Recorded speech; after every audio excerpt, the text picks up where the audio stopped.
He walked slowly down the street, his shoulders hunched against the weight of judgmental stares that followed his every step. In 3 years of wandering the city's streets, Jim had grown painfully accustomed to people's harsh remarks and whispered comments. "Aren't you ashamed? Such a young man, homeless. Go find yourself some work." Though Jim never stooped to begging or panhandling, the signs of his life on the streets were unmistakably evident. Threadbare clothes hanging loosely on his frame, a week's worth of dark stubble covering his gaunt face, and a distant, lost look haunting his tired eyes. Despite his determined efforts to maintain some semblance of dignity by meticulously washing his shabby clothes in the cold river water during the warmer months, and occasionally treating himself to visits to the public baths when he could scrape together enough coins for a ticket, the cruel label of vagrant seemed permanently affixed to his existence. In truth, he had never known the warmth of a real home. His mother had abandoned him at the maternity hospital. The reason for her devastating choice remained an aching mystery that tormented Jim. As a lonely child in the crowded orphanage, he'd spent countless nights crafting elaborate fantasies where one day she would suddenly appear, tears streaming down her face, and exclaim with joy, "Son, I've been searching for you for so long." In his most cherished daydreams, he imagined he'd been stolen from her arms at birth, creating a noble explanation for her absence. But these were nothing more than the desperate dreams of an unwanted child. She never came through those gates, never offered an explanation, never whispered an apology. No one seemed to want him. While some of the other boys were fortunate enough to find new families, Jim remained perpetually overlooked. He was painfully unremarkable in every way. No striking blue eyes to catch attention, no angelic, wavy hair to charm potential parents, no endearing freckles to make him memorable. Just hair the colour of last year's straw, and eyes of an indeterminate greyish that reminded everyone of a dusty wall in need of fresh paint. His personality wasn't particularly sweet or engaging either, prickly as a defensive hedgehog, always hovering on the periphery, preferring to be alone. And finally finishing school, he desperately yearned to join the army. Military service represented more than just a duty. It was his chance to completely transform his life, prove his worth to society, and explore the vast expanse of his country. But even this modest dream crumbled to dust when the stern-faced doctor at the medical commission rejected his application. His flat feet and seemingly minor heart condition immediately disqualified him from service. When Jim desperately pleaded with the military commissar for just one chance to prove himself, the man responded with genuine bewilderment in his voice. "Most young men try everything possible to avoid service. Yet here you are, practically begging to join. That's truly admirable, but I'm sorry, old boy, my hands are tied. I'd be held personally responsible if anything happened. Go, live your life instead. Study, find good work, fall in love. There are countless other ways to serve our society." Study, they all said with casual dismissal, but even after 18 long years, Jim still couldn't envision a clear path forward for himself. He secretly harboured ambitious dreams of becoming a respected sailor, a dedicated police officer, or even soaring through the skies as a pilot. But could someone like him ever achieve any of these lofty goals? His self-doubt ran impossibly deep, constantly reinforced by others who had carelessly labelled him since childhood as the fool. He could never find the strength to defend himself against these taunts because, as the gruff orphanage cleaner had repeatedly declared with disdain, he was hopelessly spineless. His one meaningful achievement in life was finally securing a modest one-room apartment from the state. He gradually settled into this tiny space, managed to find steady work as a construction labourer, and maintained that physically demanding job for several challenging years. life seemed to be slowly improving. He even found what he believed was love. At least, he convinced himself it was genuine love. Nancy, a seemingly kind-hearted girl, worked diligently at a local pawn shop. She moved into his life quickly, and they appeared to live together in perfect harmony. When he accidentally discovered she had a young child being raised by her aging parents in a distant village, Jim, ever the gentleman and driven by his own painful childhood memories, insisted she bring her son to live with them and earnestly suggested marriage. Having grown up in the cold emptiness of an orphanage, he intimately understood a child's desperate need for maternal care. It felt fundamentally wrong to keep them separated. Nancy readily agreed to the marriage proposal, but carefully pointed out that this cramped one-room apartment would be far too small for 3 people to live comfortably. She cleverly suggested selling Jim's apartment and using the substantial money as a down payment for a proper mortgage on a larger place. Completely unfamiliar with the complex legal intricacies of property ownership, Jim trustingly allowed her to handle all the confusing paperwork. This blind trust proved catastrophically misplaced. By naively signing documents without proper check, he had unwittingly made Nancy the sole legal owner of his only possession. She wasted no time in selling the apartment and coldly evicting him from what had once been his sanctuary. She didn't do the dirty work herself. Instead, 2 menacing thugs forcefully removed him from the premises, making it crystal clear that any resistance would result in an extended stay in the hospital, or something far worse. Though Jim immediately rushed to the local police station, seeking justice, everything was frustratingly legal and binding. According to the papers he had foolishly signed, he had officially gifted his apartment to Nancy, and she could legally dispose of it however she wished. And yet, Jim gathered his courage to stand up for his rights. With determination in his steps, he marched into Nancy's workplace and started arguing. But his weak attempt at justice was cut short when security personnel forcibly removed him from the premises. That same evening, in a dark alley near his temporary residence, the same threatening men caught up with him. Their brutal conversation left Jim with severe injuries that required an entire month of hospitalization. Despite police involvement, the perpetrators were never identified or apprehended. Upon his discharge from the hospital, Jim found himself in an impossible situation. His employers had terminated his employment, so the construction site trailer that had been his modest home wasn't available for him now, and his former co-workers, though sympathetic to his plight, avoided any contact. That first night of homelessness found Jim huddled on a cold park bench. In the days that followed, he discovered a network of underground shelters in various building basements, moving from one to another as circumstances required.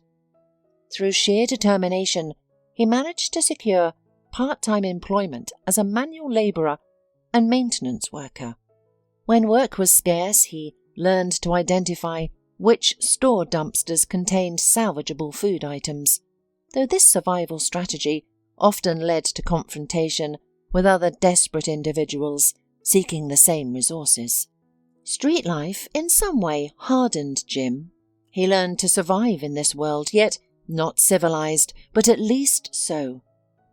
However, despite his circumstances, he maintained an unwavering commitment to his personal standards, meticulously maintaining his hygiene, steadfastly refusing both alcohol and the companionship of other homeless individuals, and carefully allocating his meagre earnings toward essential items and sustenance.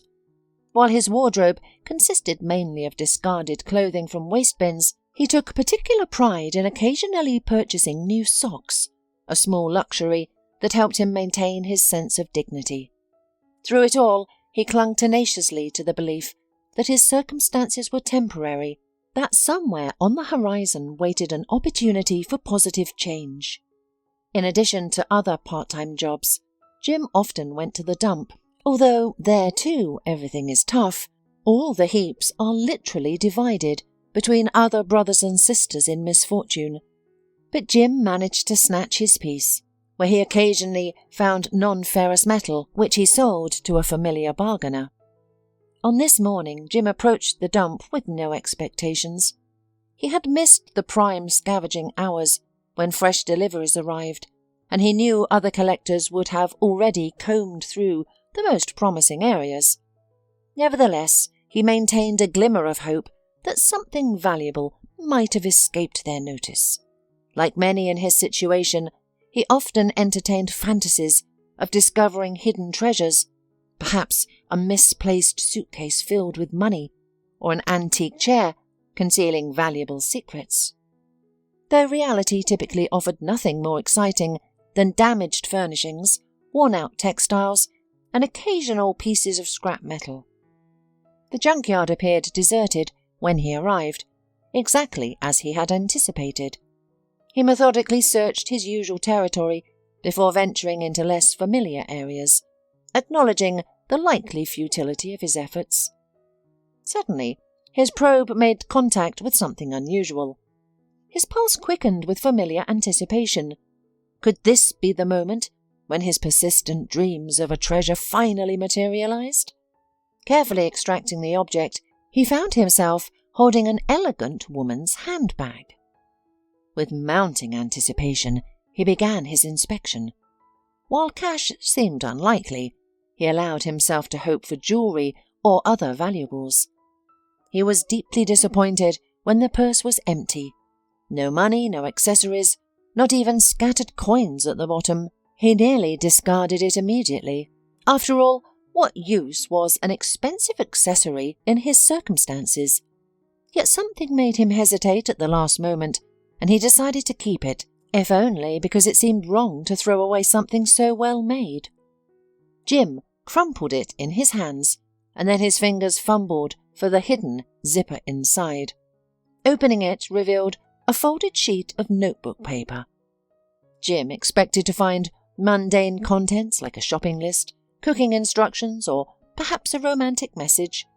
Instead, his eyes fell upon these words. "Help! I'm being held at some summer house. From the window I can see railroad tracks. A train stops here at 8:30 every morning for 2 minutes. Jim stood frozen, his mouth agape at this extraordinary discovery. His first impulse was to simply dispose of the note and continue with his daily struggles. He certainly had enough challenges without involving himself in mysterious circumstances. However, a sobering realization struck him. He might be the only person who could offer assistance to someone in genuine peril. The handwriting in the note was smooth and neat. Jim concluded that it was probably written by a girl, especially since the bag was a woman's. Jim always had a keen sense of justice in his character, though he had never been able to defend himself. Yet, while he had failed to protect his own interests, perhaps he could succeed in rescuing another person from harm. For a brief moment, his mind wandered to practical considerations. Surely there would be some compensation for helping in such a situation. But he quickly dismissed these thoughts as unworthy. The true value for him lay not in any potential reward, but in the opportunity to assist another human being in dire circumstances. Jim moved decisively from the junkyard, clutching the note and bag. He headed straight for the police station, where a uniformed officer stopped him at the door. "Hey, where are you going?" the officer asked. "I have a statement," Jim replied, holding out the purse. "I found this at the dump." "So?"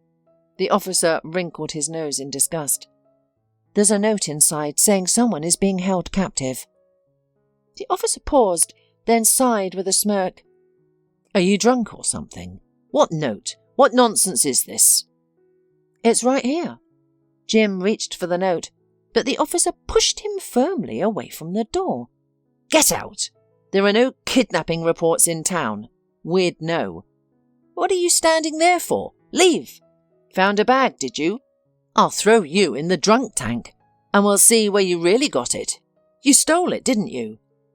"No," Jim stumbled backward. "I found it." "Then count yourself lucky," the officer said with a laugh. Jim knew he needed to leave. The two officers stood nearby, watching the exchange with interest. As he walked away, he overheard their conversation. "Miguel, what did that bum want?" one called out. "Who cares? I'm not letting him mess up my statistics.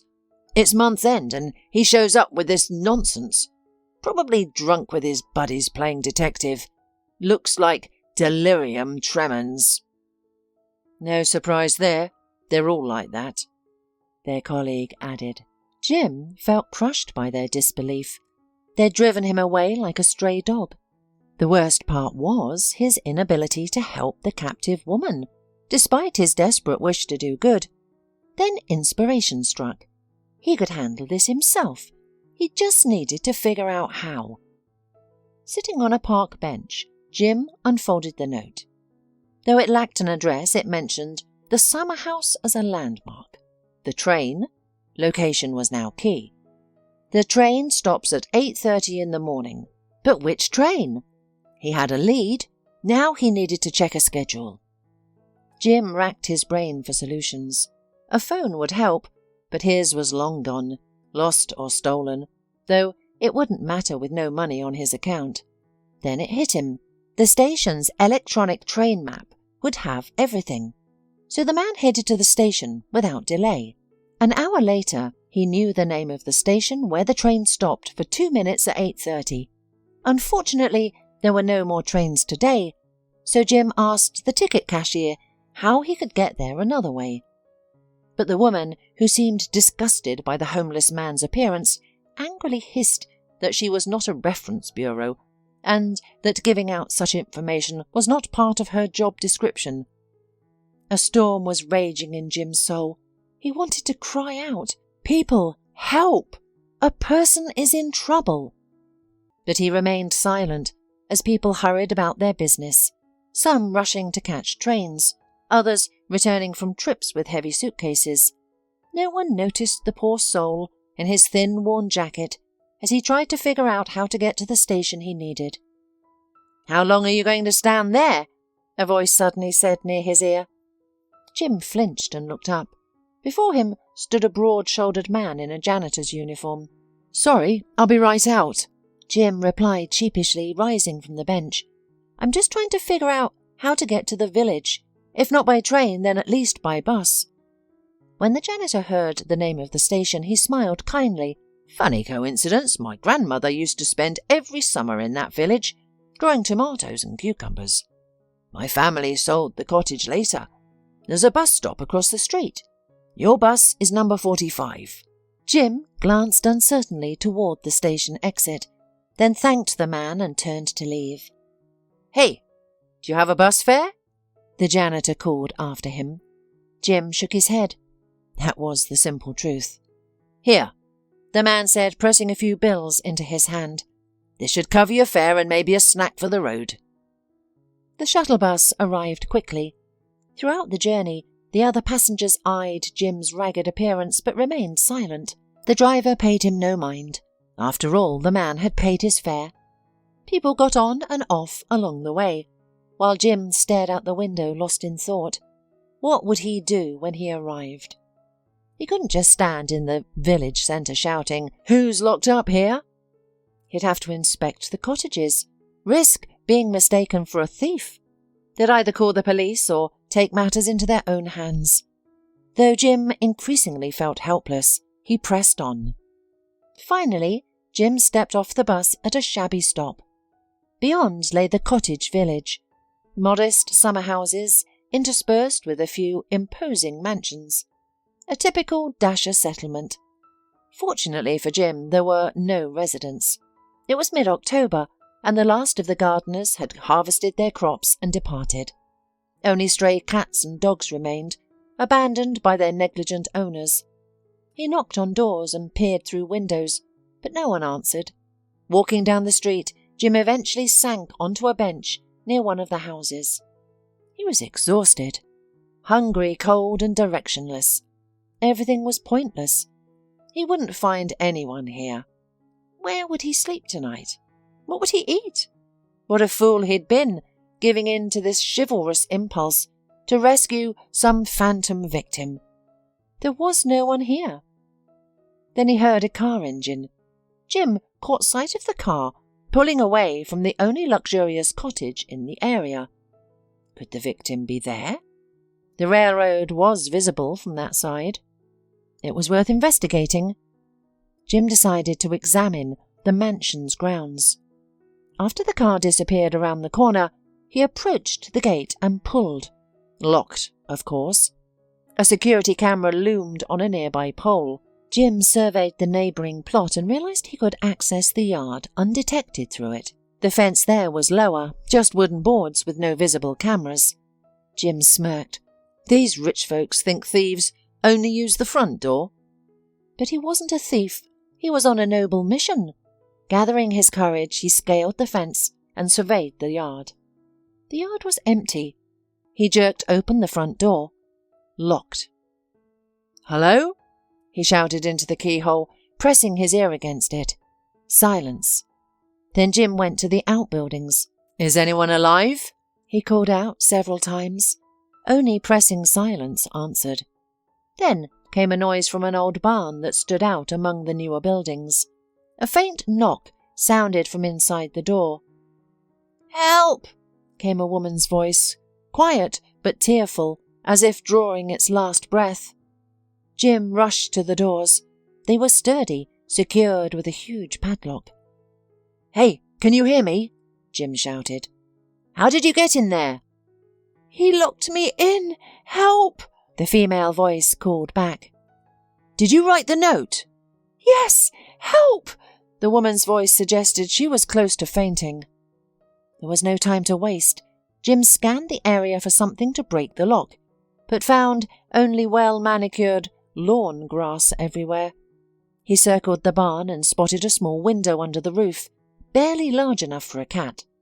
Then his eyes fell on a small crowbar leaning against the neighbouring house's wall, alongside a shovel and rake, clearly forgotten by careless owners. What luck! In moments, Jim had retrieved the crowbar and returned to the barn door. "Are you all right in there?" he called out. "Bad! Help!" came the barely audible response. Jim attacked the lock with the crowbar. Though unusually strong, the lock finally gave way, and he swung the barn door open. A short, frail girl collapsed into his arms. "Thank you," she whispered through blood-cracked lips before losing consciousness. Jim carried her back the way he had come. As he reached the road, he saw a police car approaching, lights flashing. It turned out not all the village residents had left.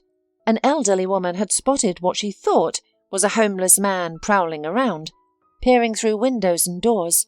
Frightened he might be a thief or worse, she had called the police. The officers, seeing Jim with the unconscious girl, ordered him to surrender, or they would draw their weapons. "I haven't done anything bad," he mumbled. "I only wanted to help her." "Save it for the station," the officers replied, roughly handcuffing him and putting him in their car. They waited for an ambulance to take the girl to the hospital before driving to the station. At the station, Jim explained why he had come to the Dasher settlement. "You're spinning fairy tales," the investigator scoffed. "To hear you tell it, you're Poirot or Maigret himself. Come clean, how long have you been casing those houses? Where's your stash? Or have you drunk away all the proceeds? What did you do to the girl?" "I'm Jim Squibb, just an ordinary man," he replied steadily. "Not a thief, not a murderer, not a rapist. I went to your colleagues first, but they dismissed me, so I acted alone. I found the girl. How is she doing?" "Still unconscious," the investigator said curtly, "but the doctors expect her to recover. Don't think you're off the hook. Her testimony will sink you for sure." "I look forward to hearing her story," Jim said. You might want to investigate the house's owner while you're at it. Are you, the worthless vagrant, trying to tell me how to do my job?" The investigator's face flushed with anger. He called the duty officer, and Jim was taken to a holding cell. Jim went quietly and obediently. Truth be told, he was grateful for a warm place to sleep. When they brought him dinner, cold porridge and a piece of bread, even that seemed a blessing to the unfortunate man. In the morning he was awakened by the clanking of keys. The door to the cell opened, and yesterday's interrogator peeped in. "What, you asleep, vagabond?" The detective grinned. "Get up, you're on your way out." "And where am I going now?" Jim resigned himself to his fate. "You're going home," the investigator smiled. "I'll draw up the paperwork now. The girl told me everything, it's not your fault." In his office, the investigator briefly informed him that Jim was no longer suspected of anything. "And did they find the one who held her?" Jim inquired. "Found?" the investigator replied dryly. "And you're still a witness. We wrote everything down from your words. If we need anything, we'll find you." Jim understood the reason for this uncertainty. There was negligence for law enforcement. He had reported the kidnapping immediately, but they hadn't believed him. However, Jim didn't want to prove anything. They hadn't arrested him. The girl was saved, and that was enough. Walking out to the police station, Jim breathed in the crisp fall air. It was over. He had done it. Saved someone. Sure, they hadn't believed him at first, and no one had even said thank you. It stung a bit, but it wasn't terrible. The main thing was that the girl was safe, and Jim now knew something about himself. He wasn't a coward. Though he had nowhere in particular to go, he slowly moved away from the police station. An expensive car stopped nearby, and a middle-aged man got out, walking quickly toward the door. For some reason he stared at the vagrant. Jim paid little attention, but after a couple of minutes he heard a shout. "Jim! Jim Squibb! Stop, please!" Hearing his name, he froze and slowly turned around. On the threshold stood the investigator and the same man. The latter headed toward him. "Jim, it's you!" he exclaimed cheerfully. "I'm here on behalf of Leslie. I want to thank you." "Leslie?" "Thank me?" Jim muttered confusedly. "Yes, I'm the father of the girl you saved yesterday. If it hadn't been for you, it's frightening to imagine what might have happened. Let's go to the car." The man gestured towards his vehicle. "There's no need to," Jim mumbled. "Are you hungry?" The man looked at him thoughtfully. Jim lowered his eyes. The only porridge and bread from last evening was all he'd had in 24 hours. He was hungry, but he wasn't used to begging. Even homeless, he had always earned his own food. Reading all these thoughts on Jim's face, the man resolutely took him by the arm and led him firmly toward the car. Jim obeyed. "We're going to a good place. They have great food there," the man said, starting the engine. "My name is Mr. Faustino, by the way." "Jim." "I know," Mr. Faustino laughed. "The investigator told me. Oh, Jim, I'm so glad I caught you. You're a real hero. Thank you." "I didn't do anything special," Jim replied modestly. "The main thing is that your daughter is safe." "Well, not quite safe. She'll have to stay in the hospital for a while because of that jerk. She's dehydrated and has pneumonia, but the doctors say it's not critical. You got there just in time. Just one more day, and that would have been it," Mr. Faustino said, driving confidently. Jim was silent, only nodding in response. He wanted to ask questions. Why the girl was in the barn? Who had kept her there? But he was too shy. Mr. Faustino would tell him later. At the entrance of an expensive restaurant, Jim hesitated and tried to refuse, but the man again took him firmly by the sleeve. "He's with me," he told the guard. He was surprised, but let it pass. It was clear that Mr. Faustino was well known here, and could afford some oddities, even bringing in a homeless man. Sitting in a private office, surrounded by the exquisite dishes, Mr. Faustino had ordered, Jim learned his entire dramatic story. Mr. Faustino owned a successful business with several branches in different cities. He had a wife and a student daughter, and life was good, until a week ago, when his daughter Leslie didn't return home from university. They searched social networks and called all her friends and acquaintances, but no one knew anything. Just as they were about to contact the police, they received a call. An unfamiliar male voice informed them that he had Leslie, warning that if they wanted to see her alive, they shouldn't involve the police. The stranger demanded Mr. Faustino's entire business, everything he was worth, in exchange for Leslie's return. When Mr. Faustino explained this was impossible to do immediately, the kidnapper gave him a week's deadline. Despite the warning, Mr. Faustino contacted a familiar detective for advice. The detective promised to track down the kidnapper, but agreed they shouldn't go to the police. A few days later, the detective claimed to have found where Leslie might be held, but the lead proved false. Meanwhile, the kidnapper kept calling with reminders and demands.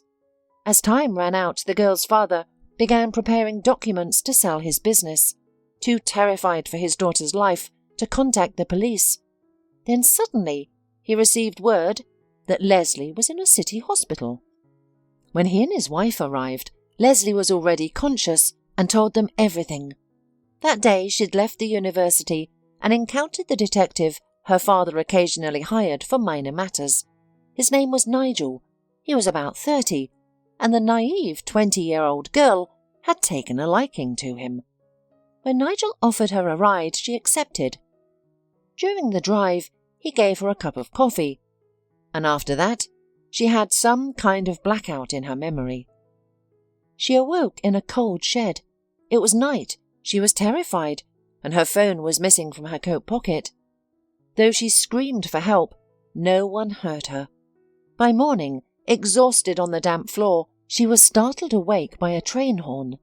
Through a wall crack, she spotted a railroad nearby with a passenger train at a stop.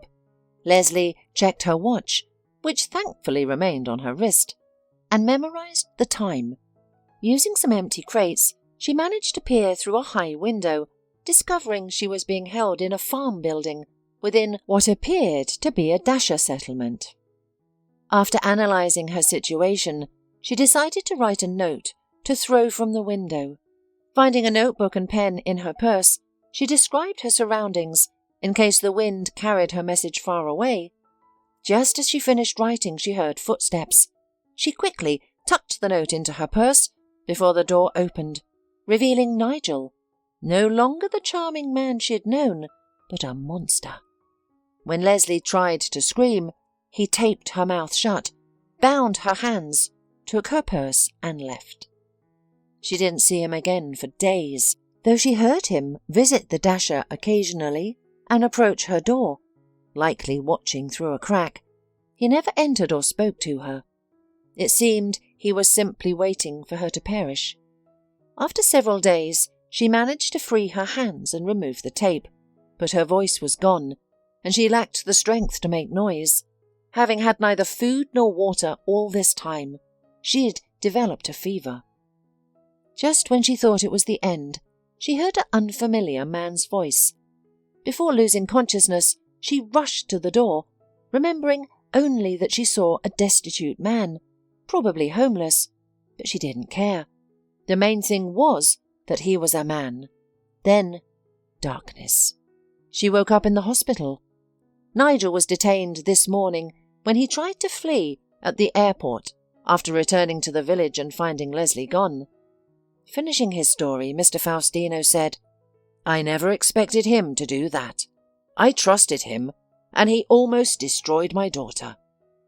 "Why did he go through with it?" Jim asked. "Surely he must have known that even if he got the money, he couldn't escape. Leslie would tell everything." "He wasn't planning to let her live," Mr. Faustino replied, his voice filled with pain. "As for the money, trust me, that creep would have figured something out. You stopped his plans. You don't realize what you've done for us. You saved both our daughter and our business. The money doesn't matter. What matters is that Leslie is alive." Mr. Faustino fell silent for a moment before asking, "Now tell me, young man, what's happening in your life?" "Not much," Jim replied sadly. "I've been searching through dumps, which is where I found Leslie's purse." "Well, that was fortunate," Mr. Faustino exclaimed, then quickly added, "But I was not asking about the situation with finding the purse. Jim, I gather you have nowhere to live. Why is that?" Jim briefly shared his sad story.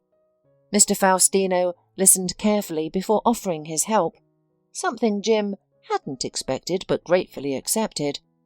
Mr. Faustino started by renting an apartment for him, helped him buy clothes and arranged a job for him. Though it was only as a courier, it was just the beginning. Mr. Faustino also promised to help Jim enroll in college after summer. He could work and study. There was still time to catch up if he had the motivation. And Jim did have the motivation. He discovered his calling, to become a lawyer.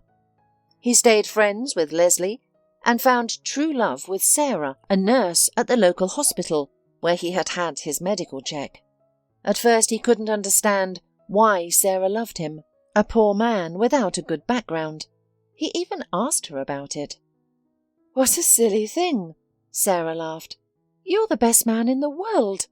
I feel safe with you." These words gave Jim renewed strength. Now he knows for certain that he's not worthless, and he will succeed. Being at the bottom isn't the worst thing. What's worse is having no chance to rise again, having no one extend a helping hand. And in that, he's been fortunate.